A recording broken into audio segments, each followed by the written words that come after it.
படிப்பு வேணும். அந்த பள்ளிக்கூட படிப்பு இருந்தால் தான் பேச்சு வரும்.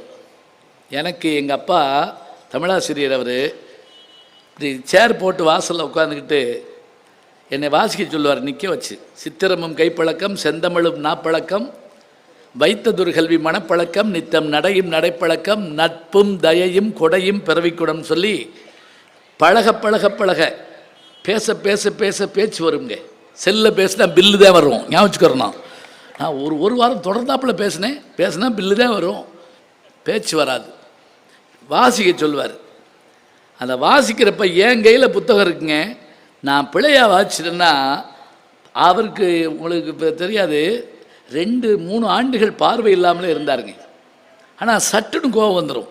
3வது வரி தப்பு, பலார்னு அரைஞ்சிருவேன் அப்படிம்பார். என் கையில் புத்தகம் இருக்கும், அவர் மனக்கண்ணுக்குள்ளே அத்தனை விஷயம் இருக்கும். நான் சொன்னேன்ல மனப்பாடம் பண்ணணுமா வேணாமான்னு சொல்லி, ஒரு நாள் கூட புத்தகத்தை எடுத்து கையில் வச்சுக்கிட்டு அவர் படித்து நான் பார்த்ததில்லைங்க. அத்தனை விஷயத்தையும் உள்வாங்கி வச்சுருந்ததன் காரணமாக வாழ்நாளெல்லாம் ஒரு பெரிய செல்வந்தர் மாதிரி அலைவார். அதான் பெரிய ஆச்சரியம். நான் கூட ஒரு பத்திரிக்கையில் சொல்லியிருப்பேன், அவருடைய மறைவின் போது அவருடைய சிதைக்கு நான் தான் தீ மூட்டணும். ஏன்னா எங்கள் வீட்டில் 4 பொம்பளை பிள்ளைங்க, நான் ஒரு ஆள் தான். அப்படி வைக்கிறப்போ கைக்கு ஒரு நடுக்கம் வந்துருச்சுங்க.